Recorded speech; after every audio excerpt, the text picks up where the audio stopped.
Have you ever dreamed of leaving it all behind, selling the house, ditching the 9-to-5 job, and trading it all in for beautiful water views all the time? Well, that's exactly what I did, so let's get personal.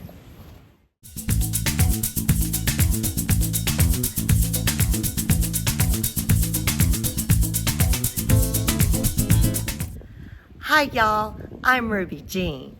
I have over 25 years boating experience with 4 years of actually living on the water. And I'm here to help you leave the rat race so you can live a life of luxury and comfort on the water.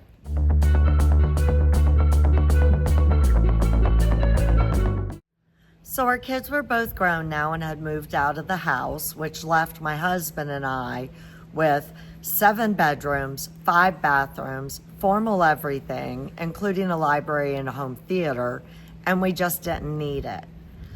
The area that we lived in had become very overcrowded and the real estate market was booming. So we decided the time was right to go ahead and sell our home of 25 years and move. Initially, we were only supposed to be living on the boat for about 6 months while a house was being built, but the house contract fell through and we were stuck living on the boat with no house and had to decide if we wanted to actually buy another house or just stay living on the boat. So instead of upgrading the house, we upgraded the boat.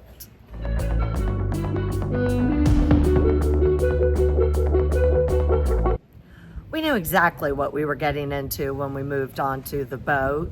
We had already spent most weekends and every single holiday on board. We had already experienced bad storms, summer heat, winter cold. We'd experienced high winds, waves, and terrible rain. The space was somewhat shocking at first. After all, I had a 10-foot by 10-foot closet to hold my clothes in, and now I was moving down to a closet the size of a shoebox. Also, the sheer number of things that break on a boat was very surprising, and that's partially due to the frequency of use of which we were using everything now.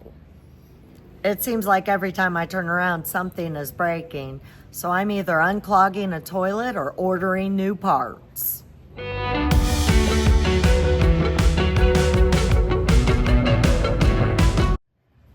When living aboard a boat with 7 dogs, obviously space is going to be an issue. Somebody's always getting stepped on, whether it's a human being stepped on by a dog or a dog being stepped on by a human. And you certainly can't sit down without moving a dog first. The biggest challenge with the dogs, of course, is bathroom breaks. The little dogs have a potty yard on the side of the boat that they use, but the 4 big dogs have to be walked to the front of the marina to visit the grass.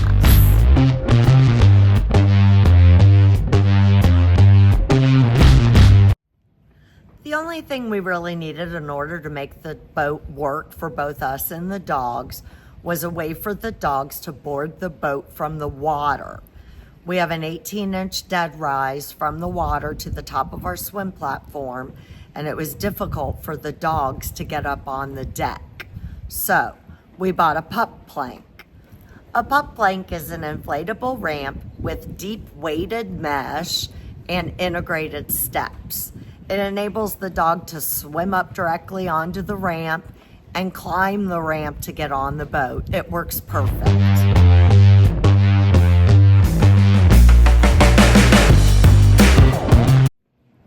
We first moved aboard a Sea Ray 360 aft cabin and realized that it was going to be way too small for our needs. So we sold the 360 and purchased a Bayliner Pilothouse 4588 Motoryacht. The boat is perfect. It's nearly 50 feet long and 15 feet wide, making for a large salon.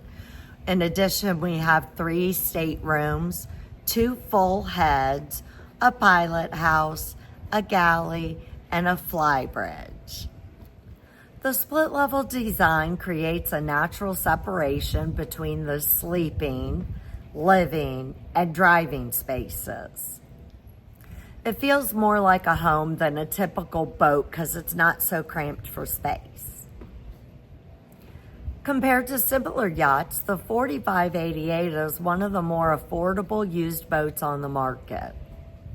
It's ideal for people that want to live aboard a boat without making $1 million investment.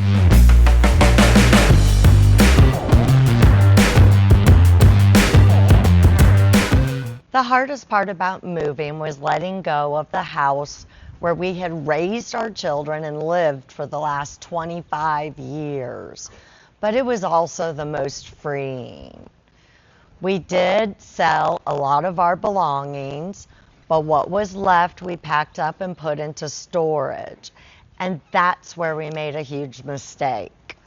We have 2 storage units that cost us about $800 a month. Those items have now been in storage for the last 4 years, which is around $30,000 that we've paid out for storage fees. Obviously, we could have replaced everything by now brand new, then stored it. So we're currently working on downsizing our storage once again.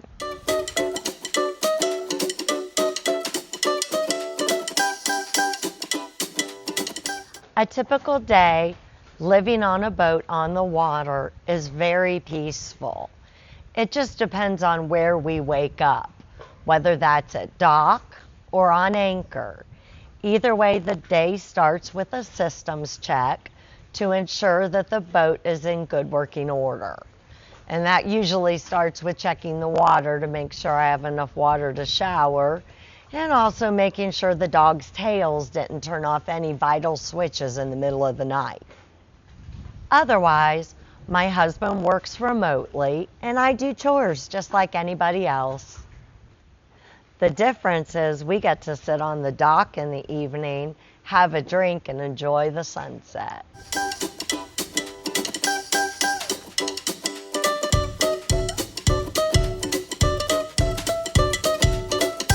The biggest challenge we face on the boat is space. Obviously, we only have 600 square feet. I've had to get very creative with organizing and storing our belongings. For example, the kitchen has a very tiny refrigerator.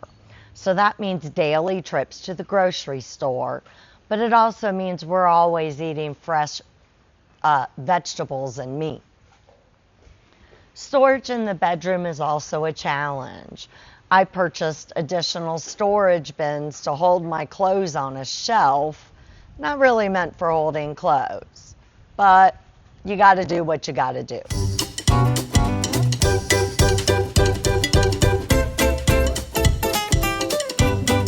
I really wish I would have known how much time I would spend repairing the boat.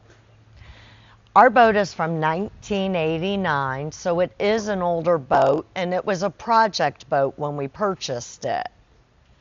We expected to add a tower, maybe replace some appliances, and change out some of the decor. What we didn't expect was 3 broken air conditioning units and 2 broken toilets.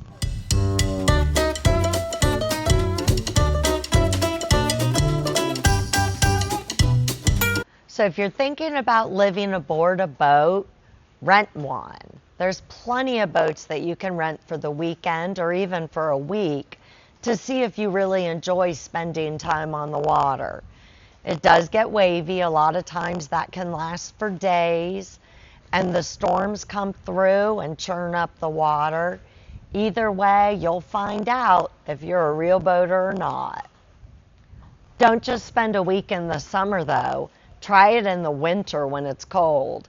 Nothing is more beautiful than waking up to snow falling on the lake. Also, living on a boat is more work than what you would expect, but don't let it get you down. Take the projects one at a time and just get them done. Because the magical sunsets, year-round water views are well worth every single trouble that you face when living on a boat.